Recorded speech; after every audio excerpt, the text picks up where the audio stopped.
Support for WMNF comes from listeners like you and TEDx University of South Florida, featuring Held Together, an independently organized TED event exploring resilience, storytelling, and community, happening March 7th from 2 p.m. to 5 p.m. at USF's Oval Theater. More information is available at TEDxUniversityofSouthFlorida.com. This is True Talk on WMNF 88.5 with Ahmed and Samar, but it's only Ahmed here, Ahmed Bedier. It's a live show. On today's show, I'm covering three major stories, all point to the same question: who gets power, who gets protected, and who gets targeted. And probably start with the tensions that are happening with Iran in the Middle East, even though Iran is a bit outside of the Middle East, but you know, there are people are beating the drums to war with Iran. There's a lot of rhetoric, and the U.S. is moving weapons and troops there, or fleets. I also want to touch up on the killing of Alex Preddy in Minneapolis. And what does that mean for our democracy and our rule of law and justice? But probably the bulk of the show will focus on what's happening here in Florida.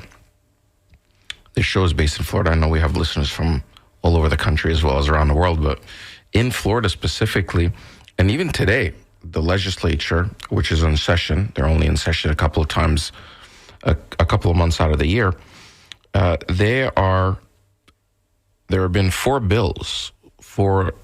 statutes that have been introduced, four bills that are trying to push, that are specifically targeting the Muslim community. I don't think it's on people's radar, and it's actually being discussed in one of the committees today. So we'll discuss that and more, and probably get some of your phone calls. This is True Talk on WMNF 88.5. I'll be right back.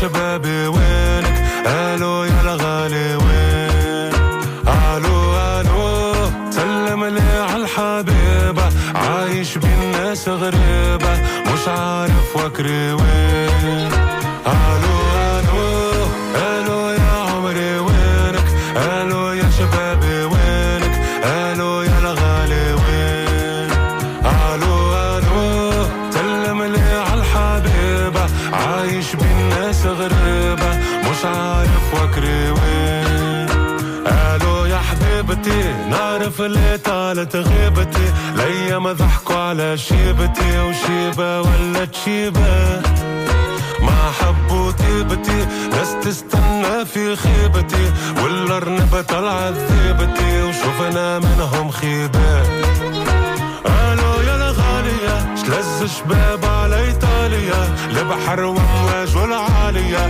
وغرقين وغرقات وحمام وجالية ذات يميني وشمالية وفكري كان في المالية الوحش كبر يا الأخوات قالوا قالوا قالوا يا عمري وينك قالوا يا شبابي وينك قالوا يا الغالي وين قالوا قالوا سلم لي عالحبيبة عايش بين ناس غريبة مش عارف وكري وين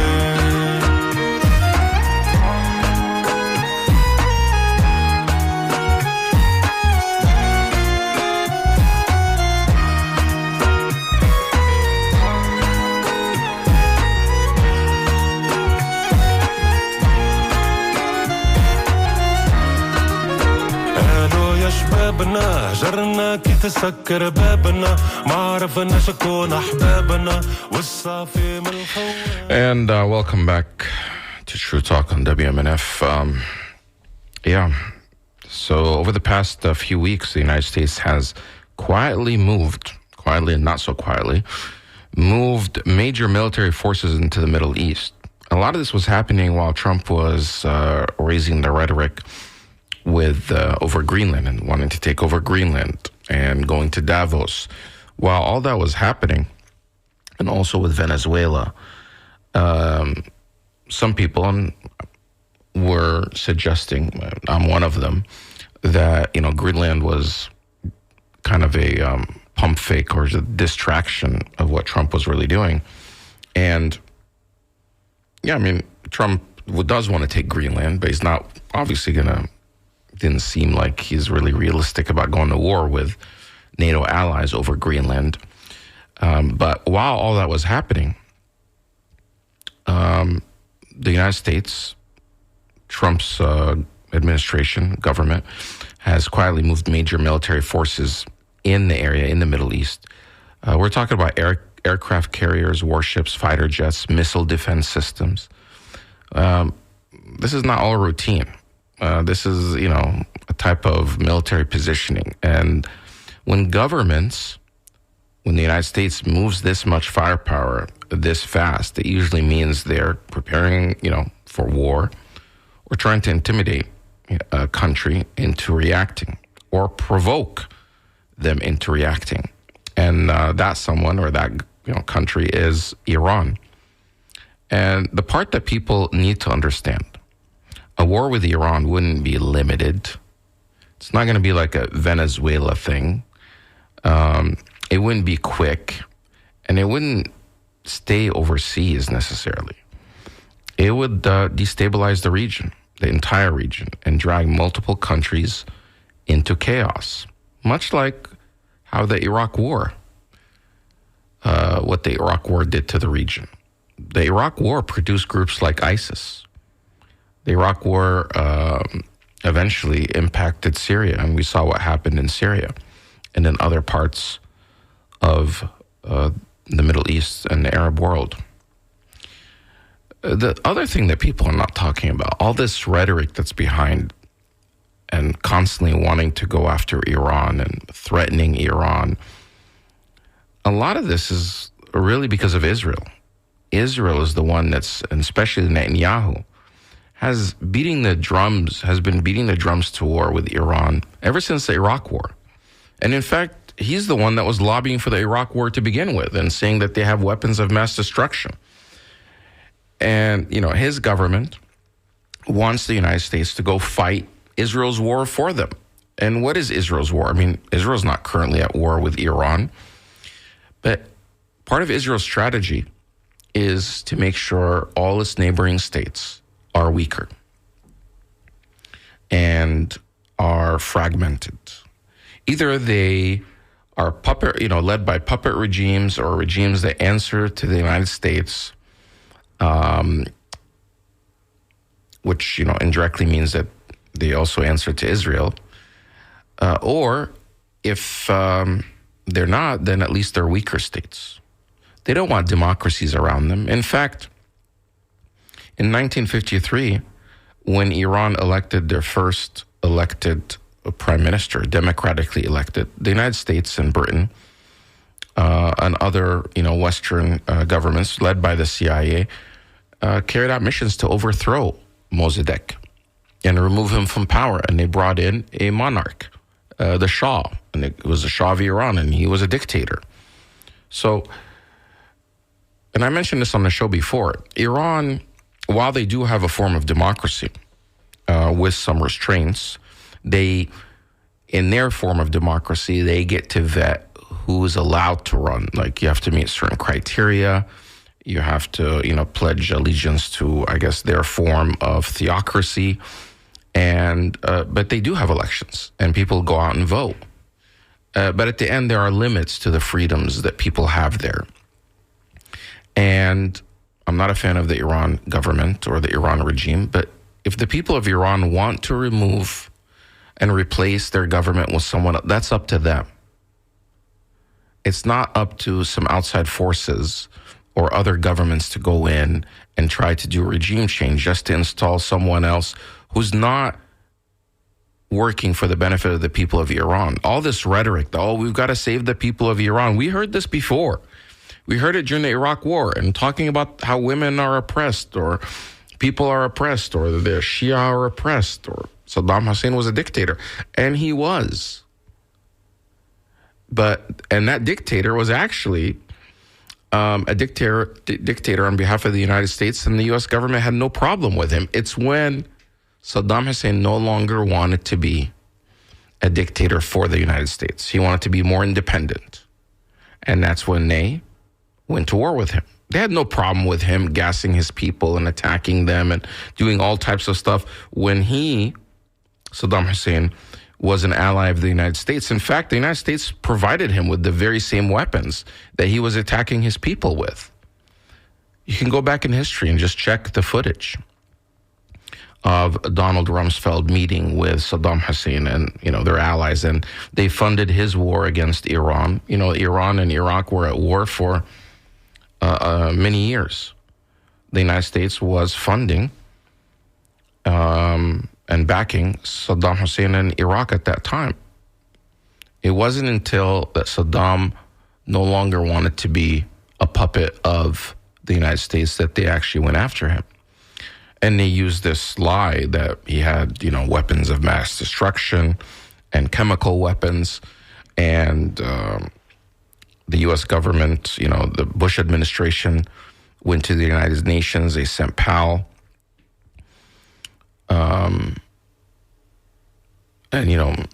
he swore that, they have weapons of mass destruction. In fact, that they may be even building nuclear weapons. They said they have the yellow cake. All of it turned out to be lies.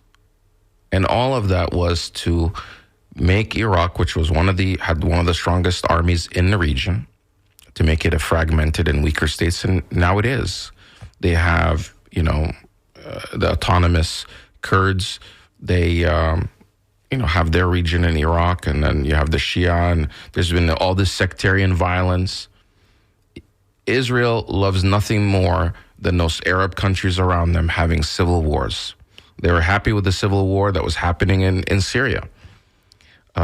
Because as long as that's taking place, and sure, Bashar al-Assad was a ruthless dictator, and I'm happy that he's out of power. And I know a lot of Syrians that suffered at the hands, their families suffered at the hands of Bashar al-Assad. But when the United States intervened in that war, they were not bombing Bashar al-Assad. They actually said, we're going in to bomb ISIS. And at some point, they were actually bombing the very same people that are in power now in Syria. So it was never about to have democracies in the area. Because if you have democracies in the Middle East, if you have a democracy in Egypt, if you have a democracy in Libya, Tunisia, Algeria, throughout the Middle East, Lebanon, Iraq, Jordan, Iran, then the populations there will definitely be against what they're seeing happening to their fellow Arabs, fellow Palestinians at the hands of Israel. And they would be against that, and they would put pressure on their governments to intervene. And a lot of times when people say, well, where are the Arab states? Why aren't they helping the Palestinians? Why are they just on by themselves? Because they've neutralized all the Arab states around them. The last time that Egypt went to war with Israel in 1973 was the 1973 war called the Yom Kippur War, where Egypt attacked Israel on their holiday, and they were able to take land back because Israel had attacked Egypt in 1967 and surprised them, and they were able to destroy their entire air force before they even got in, and they were able to occupy and take over the Sinai, which belonged to Egypt. So Egypt did a counterattack years later in 1973, Yom Kippur, and they took back parts of the Sinai, and they were able to hurt, and they were on the brink of not going all the way to Tel Aviv, but, they were winning the war against Israel. Now, if you look at history books today, both sides claim that they won the war, including Israel themselves, but definitely it shook Israel up, and it required the United States to intervene in that to save Israel, and they threatened Egypt, if they didn't back down, that there would be some sort of consequences. And eventually there was cessation of fire, and they eventually took years, but they started some negotiations. And I think it's in 1979 that they, signed a treaty between President Sadat and Carter was there. His administration brokered that deal. But since then, Egypt was promised for, having peace with Israel, that they would get all this military aid every year, something like over 1.2 billion. And until today, Egypt is the largest or second largest recipient of U.S. aid after Israel. And a lot of people point to that. Look how much Egypt is getting from the United States. Well, that money is not going to Egypt to help the Egyptian people. That money is really for the benefit of Israel. So Egypt does not attack Israel. That there's consequences. And not only that, they subsidized Egypt. The United States subsidizes Egypt's wheat imports because Egypt needs, they have the largest Arab population in the region, and they need a lot of wheat for bread and for people to eat. And the United States provides that wheat in the form of a subsidy, and it got to the point where Egypt is very reliant, their population, on that wheat. But the United States only supplies 3 months' supply of wheat to Egypt. If I'm not mistaken, maybe you could look it up and send it to me, but I'm not looking this up right now, so anyone wants to fact check me, but you could. But the idea is USAID, which was providing that, now that USAID has been dismantled, I'm sure they're providing it in some other form, but they would provide Egypt with, in addition to the $1.3 billion in military aid, this 3 months supply of wheat. Well, guess what happens if Egypt gets out of line and decides that, hey, they're going to stand up and protect the people of Gaza? Well, their people may go hungry. And then if their people are hungry, they're going to destabilize Egypt. That government will be out of power. So those are mechanisms how U.S. foreign policy keeps those countries in line for the benefit of Israel. And the same thing in Jordan, other places. So it's so much of our foreign policy. And a lot of people say, why is your show so focused on Israel? Well, definitely since October 7th it has. But it's because so much of our foreign policy as Americans is somehow either for the benefit of Israel, or Israel plays an integral role, or it's done through the lens of Israel. It's like, what benefit? How does this benefit Israel? How does it harm Israel? And so much of our foreign policy, especially to the Middle East, is from that lens. And so much of our tax money goes to fund this. Our government, both on the Democrat and the Republican side, has been complicit in the apartheid that's been taking place by Israel against the Palestinians until today. And in the genocide that took place since October 7th. And as horrific and as bad as October 7th may have been, no way does it compare to the atrocities and the genocide that took place. October 7th was not a genocide, and it was not a Holocaust. And anyone that tries to tell you other than that is just lying. However, what happened since then is a genocide. Almost every single structure in Gaza has been destroyed. Every school, every hospital, every university, water plant, sewage plant, electrical grid. They cut off the water, fuel, everything. They starved the population. You don't want to consider that a genocide? Every single United Nations law, Geneva Convention, International Court of, every law was broken. All the rules that have been put in place since World War II and since the Nazis saying that this could never happen again was literally destroyed, violated by Israel. That's a genocide. And anyone that's not owning up to that is just lying. And no one has been held accountable. No one has been held accountable. Tens of thousands of children killed. And you want to tell me those children are Hamas? Absolutely not. But of course, it came with consequences for Israel. Israel's reputation around the world has become a pariah state. Its current prime minister is wanted. There's arrest warrants for the prime minister and for the defense minister of Israel, former defense minister, for war crimes. They're wanted by the International Criminal Court. Instead of carrying out those arrest warrants, what happens? The International Criminal Court has been sanctioned, been threatened.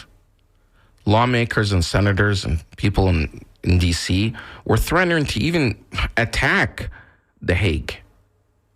What kind of madness is? Where is international law? It's just nuts. If you're behaving worse than Hamas did, then what does that make you? You want to complain about the attacks of Hamas on October 7th? Definitely attacking civilians, whether they're men, women, and children, is absolutely wrong and must be condemned. And any atrocities. Now, there are other allegations saying that there are mass rapes. The United Nations and all investigations have said that has not been proven, and including law enforcement within Israel has said that has not been proven either. So all this rhetoric that they keep saying, there are mass rapes on October 7th, there's no evidence to support that. No evidence. Were people killed on October? Yes, civilians were killed on October 7th, and there's no one can defend that. But that was not a genocide. They captured some people. I think it's well known now and well documented that the whole intention and the stated goal of Hamas and others was to capture people so they can negotiate. Right or wrong, that could be wrong. Most of the people killed were military people, not civilians. Again, and I know some people, there's justification. True Talk is trying to justify. I'm not justifying. We're just comparing. But the mere fact that you can't even compare, and pro-Israel hawks and pro-Israel individuals, people that defend Netanyahu, the war criminal, will try to say, the fact that you're even comparing is unconscionable. There is no moral equivalency between the two. We're not talking about more, we're comparing. Because they say, Hamas's entire goal is to eliminate and kill every Jewish person on the planet. Come on, give me a break. Even if they have no means to do any of that. But Israel has the means to wipe out all the Palestinians. And they definitely wiped out so many, tens and tens of thousands, including children in Gaza. And then when you ask them, in their own words, they say, it's justified because these children are going to grow up to be enemies and terrorists. Are you kidding me? Now, when you say that, that is genocide, and that's genocidal intent. You know what you're doing, you're admitting to it, and you're saying it's justified because these children, even babies, they're going to be future terrorists. We have to eliminate them now. Why are they terrorists? Because they want to be free. The only option they have is to leave this land, and that's the only way that they're not terrorists. How does that doesn't make any sense. It just, whenever this comes up and I think about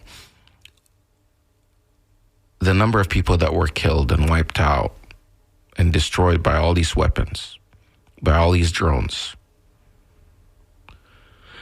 and there was no accountability. how are you any different? In fact, you're worse. Hamas, you're saying, is a terrorist group.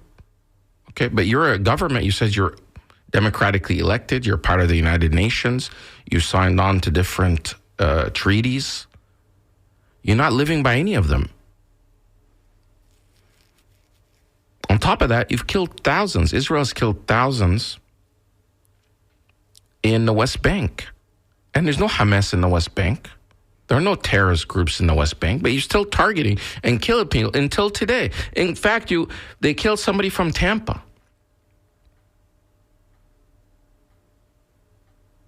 That was visiting back home, an American citizen. You're getting money from America and then killing our American citizens just because they have Arab or Palestinian background. Not only that, they want to just erase the entire Palestinian identity and say, there's no such thing as Palestine. There's no such thing as a Palestinian. It's all made up. It's fabricated. These are Arabs that just came there after Israel. Lies. People lived there for centuries. This is the Holy Land. Christian Arabs have lived there for, since the time of Jesus. People lived there even before. Jewish people have lived there throughout the centuries, but they were not Zionists. Zionism and the Zionist movement is a new invention. It's a modern invention. And at the time when it started, most Jewish people, including the Jewish people in Germany and in Eastern Europe, they rejected the concept of Zionism. And then a lot of times people say, well, Israel was established as a home for the Jewish people after the Holocaust. And because that's the reason. That was the motive. That was the agenda. Not true.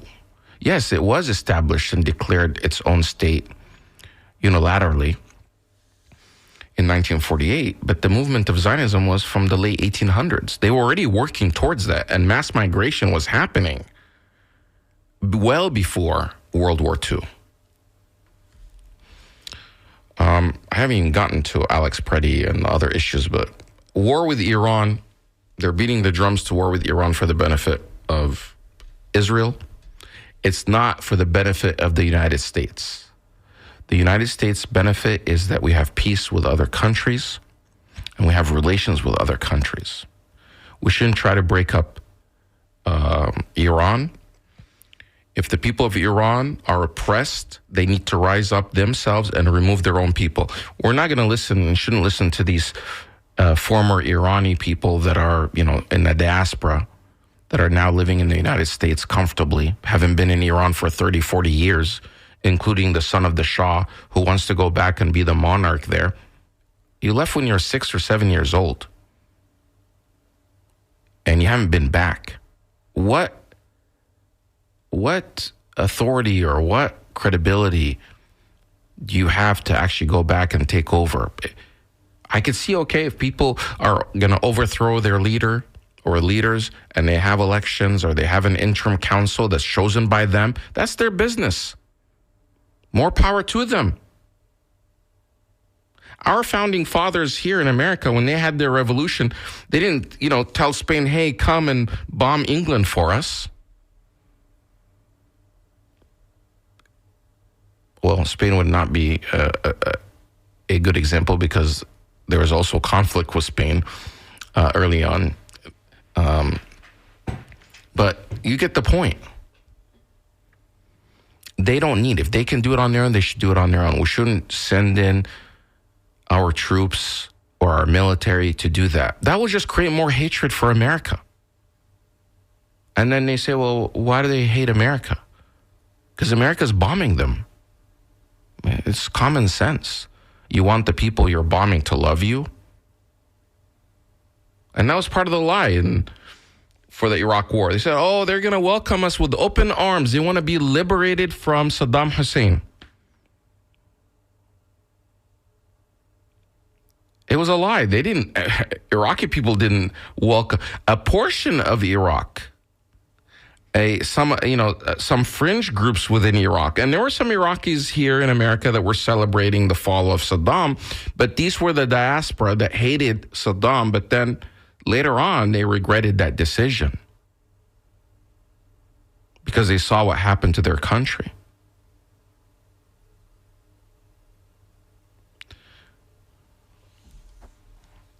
I'm getting some text messages, so I guess I will read some of them.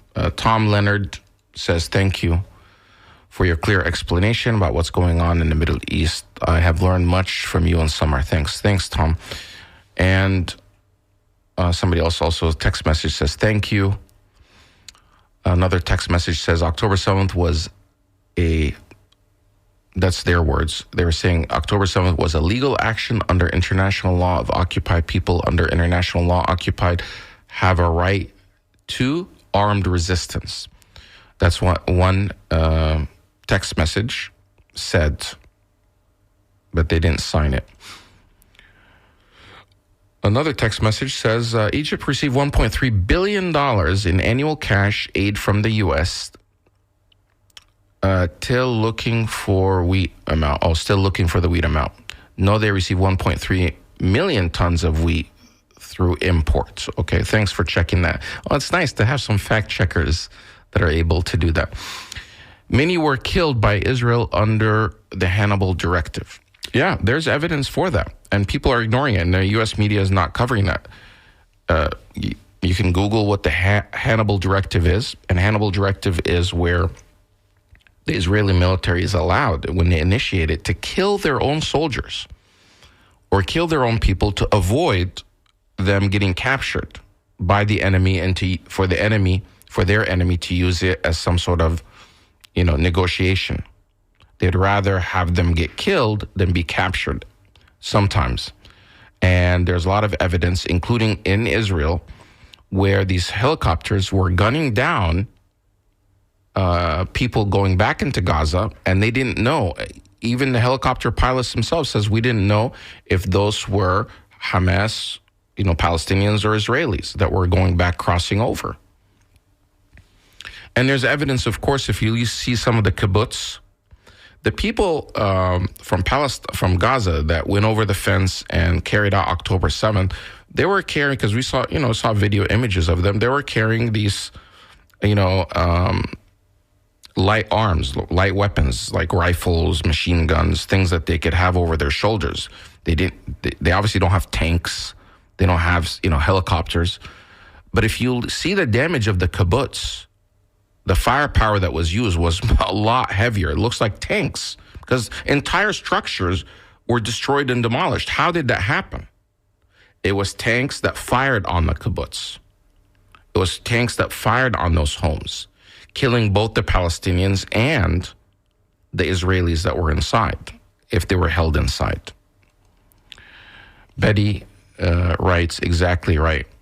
One question being asked is, why don't Arab countries take them in? Well, Betty says, Palestinians don't want to leave their land. Egypt has a huge population and is a poor country. Betty says that's true. I mean, they've lived there for centuries. Why do they want to leave their land for someone else?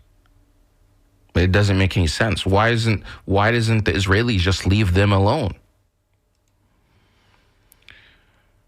David writes, hello, but he calls himself Gonzo here. Israel saying children will grow up to be terrorists is the same as Dred Scott decision in 1857.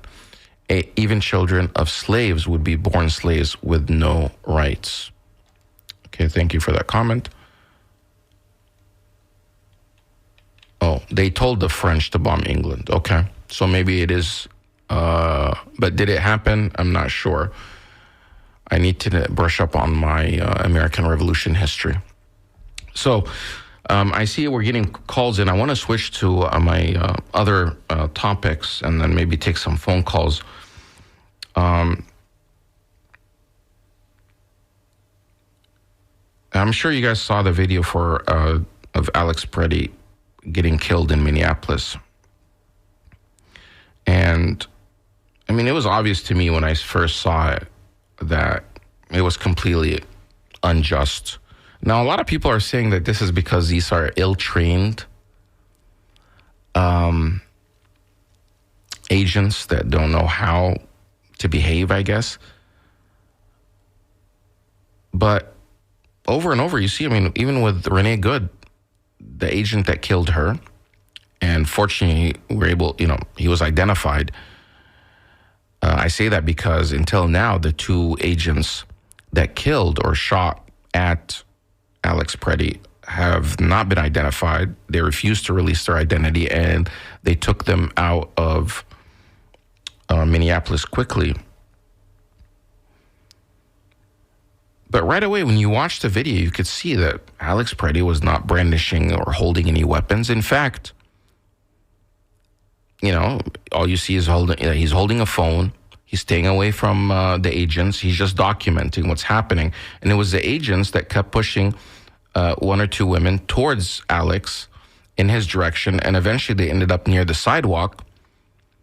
And this agent, which I don't know, I couldn't tell because the agent's obviously masked, but it may have been a woman agent that initially pushed the other woman. You see an agent just use all her force and push a woman down to the ground. And Alex Preddy right away, moved his body in between them to kind of protect the woman while he was still filming. And right away, that agent that was masked started using pepper spray directly in the face of Alex. And he just put up his other hand, which was empty, to block the pepper spray. At no point does he pull out any weapons or guns or anything. It's just ludicrous for anyone to suggest that. And in fact, right away, they threw him to the ground. Now, imagine being pepper sprayed. Right away, you're disoriented. You can't see what's going on. In fact, when he was trying to help up the woman that had fallen that he was trying to protect, he couldn't see so much that he's just now all of a sudden they're sliding and he's still holding on to her. And then he kind of pulled her down. But they didn't give him a chance. They didn't give any orders. They right away just pounced on top of him. He was on all fours. And within seconds, he's shot dead. Some point when he's on all fours, they discovered somebody saw in the back of his pants that they allegedly saw that there's a gun. And they said, gun. So the whole idea that, because later on they said that he approached, Bovino said this, Secretary Noam said this, Steve Miller said this, I think Kash Patel said it within, the same day that somehow Alex Preddy had a gun and he approached law enforcement with a gun and that's why they had to act. No. When they observed or saw Alex Preddy, they couldn't tell he had a gun. So that's not the reason why they took him down. He never pulled out his gun. It wasn't visible. And it wasn't even visible until they had him on the ground and his jacket exposed his back. And this weapon was I think on his back or on the side. And then they realized. But at that point, both his hands are up near his head. He's in a prone position on the ground. He can't reach for it. Both hands up front. 8 people on top of him. And one person comes in. You saw him wearing that gray jacket. And, reaches in there and pulls that gun out that supposedly was on the waist of Alex. And as soon as he does that, and the other guy that ended up doing the shooting, you could tell he's looking down and watching and waiting with his gun drawn, he has his hand on his, side, waiting. And then he somehow nudges. To me, it looked like a nudge. He kind of nudges the guy in the gray jacket out of the way and right away just shoots Alex in the back. That's an execution. And shoots him again. And again, they end up, and then later on, the other agent joins in and shoots, for a total of 10 times. What's so disturbing about that is after the fact. In any other situation, law enforcement would descend, nothing would be tampered with, the evidence is there, they would do an investigation, they would put the person on leave, the persons that did the shooting on leave, they would be identified. First of all, they wouldn't be masked. Why are these law enforcement people masked? If you're not doing anything wrong, you shouldn't be masked. And they start defending the action without even looking at the facts. In fact, they're saying something, they're basically repeating lies. They're saying complete fabrications to justify the murder of this nurse that worked at the VA that everybody knows is helping. It got so bad that, even Republican lawmakers saying, this is unacceptable. Like, we saw the video from all the angles, and there's no way. And it wasn't until the uproar happened that, the next day at night or 2 days later that Trump himself had to intervene, and because it started becoming, hitting his reputation. And it was too much blowback for him that he was taking different actions, but more seems like in rhetoric, more symbolic than policy necessarily. But that could happen anywhere.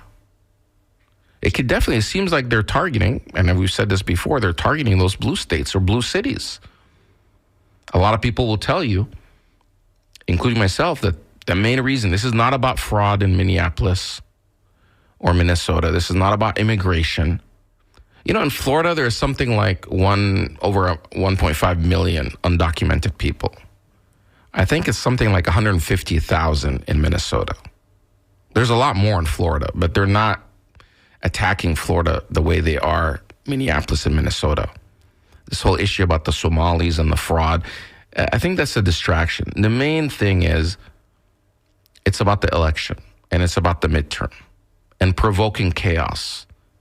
So the Insurrection Act can be invoked. And once that's invoked, you get a hold of the state, whether it's the elections, maybe postpone elections, whatever it may be. This is about politics. It's about elections. And that's why it's the blue states that are mainly targeted. And it just seems like the Democratic Party, the leadership, is not taking it seriously enough. It's now that they're discussing, we're not going to fund ICE, but some of them are willing to, like Fetterman. It's like you're not seeing the writing on the wall and what's coming. And people saw, again, this is, just simply to be killed and not have any form of justice. And people are justifying, saying, well, he took a gun. He took a gun to a protest. MAGA Republicans have been taking guns to protest for forever. They do it with open carry, proudly. Including that teenager that went from Chicago to Wisconsin and killed 2 people. And he was celebrated and defended.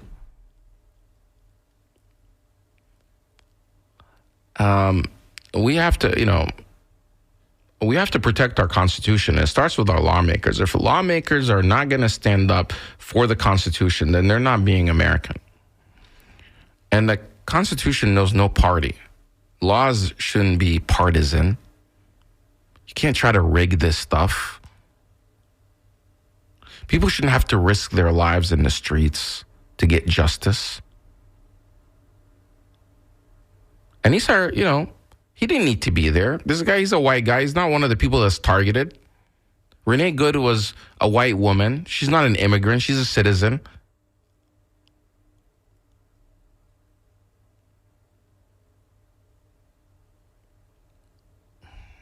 I don't know. This used to be or should be a country of laws, but things are changing.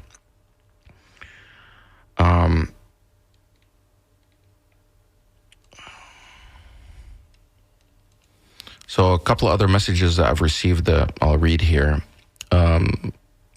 Somebody texted, that gun is small enough that the officer who pulled it from Alex could have easily planted it to make it look like, okay, that's a position. But apparently there's new video that came out, I think last night or today, from the BBC that they discovered from a week or 2 weeks earlier, I think January 11th, that he was in another altercation with ICE where they threw him to the ground and they took off his jacket or something. And the video shows that he had something in his waistband. So it might have been a gun, but even if it is, he has a permit to carry it. It's legal. And he never pulled it out.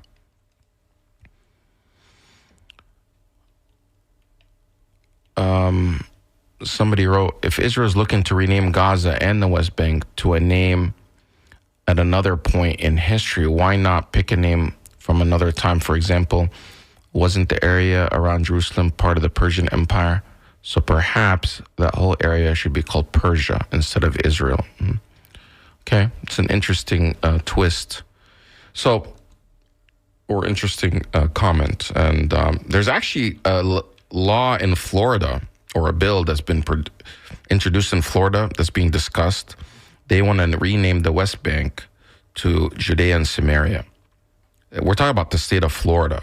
So imagine now we're going to have states are going to call that area different things, when that's really the job of the federal government to identify and call those things. But in the state of Florida, they want to make it where in Florida, we don't call it the West Bank anymore. It would be called Judea and Samaria, and textbooks and things they teach in school would reflect that.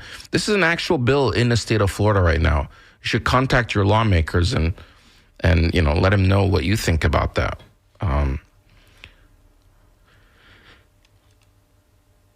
So finally, before I go, I want to just shift gears on. I have a couple of calls. I just realized, but before I go, I want to just tell you about these 4 bills that are targeting Muslims in Florida.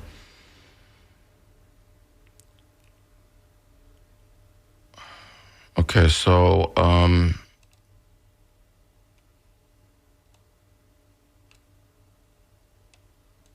Russell in Tampa. Let me get you on here. Okay, Russell, go ahead. Hi, can you hear me? Yes, I can. Great. I remember, so I'm Russ Miller. You interviewed me for about an hour last year. I used to be a Democratic precinct captain. I guess technically I still am. Oh, yeah. Hey, Russ. There was the Hillsborough Democratic Jewish Caucus kept insisting that I be either expelled or suspended for calling what was happening in Gaza a genocide, and for saying that candidates, local Democratic candidates, should not seek their support because they're a pro-Israel caucus. And they were really trying to cleanse the Hillsborough County Democratic Party of voices that would speak up for Palestine. I'm a little concerned. There's a special election going on, especially given the committee votes today on those bad bills. Mm-hmm. A lot of Democrats voted in favor of those bad bills. I want to compliment Michelle Rayner, who's running for State Senate, District 16, against Ventress Driscoll, for standing up and voting against those bills. But there's a special election now that Jay Collins has become lieutenant governor that opened up a seat in Senate District 14, which is in northwest Hillsborough County. And we have a special election in which there's only one Democrat who ran, whose name is Brian Nathan. I submitted to his campaign a question because the Hillsborough County Democratic Jewish Caucus, that pro-Israel caucus, was calling him one of their members. I asked, is this true? Because this is a pro-Israel caucus. And I got a really hostile response from his campaign manager, whose name is Shauna Vercher, accusing me for asking this simple question of anti-Semitism. Well, why should voters care? Why should voters care if he's part of a member of the Jewish caucus?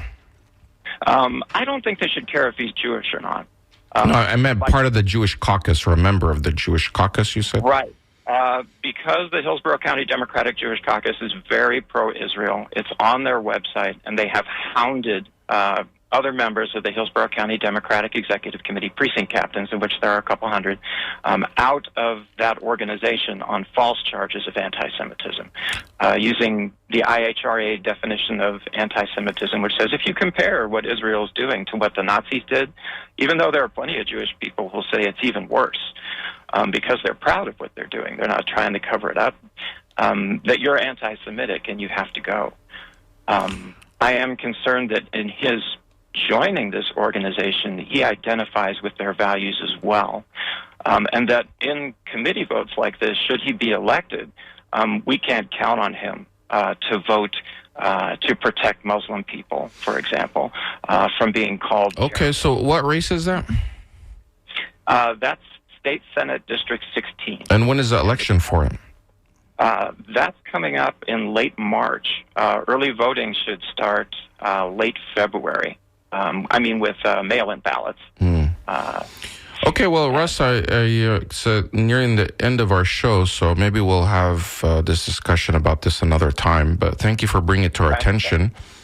Yes, I just hope people will hold Democratic candidates to their feet to the fire. It seems like, Russ, it seems like on this issue and in Florida and actually in many other states, when it comes to the state of Israel, the Democrats and the Republicans are pretty much, for the most part, on the same, share the same position.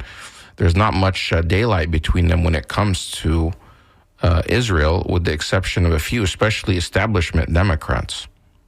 And I think we need to vote those people out using the primary process. We formed Indivisible Temple Terrace, an indivisible group here, to organize the Muslim Arab community with the goal of pushing out people in power who are just relentlessly pro-Israel and who won't listen.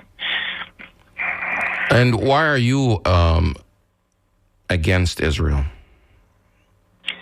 Because of the hundreds of thousands of people that they're killing, because of the lies that they're telling about that, because of how they're getting their tentacles into our own government. State legislature, definitely they control Congress. They have so much influence over the State Department. Is there a prime minister besides Benjamin Netanyahu that can just show up and start talking to Congress? Even the President of the United States is supposed to receive an invitation from Congress to deliver the State of the Union address. Mm-hmm.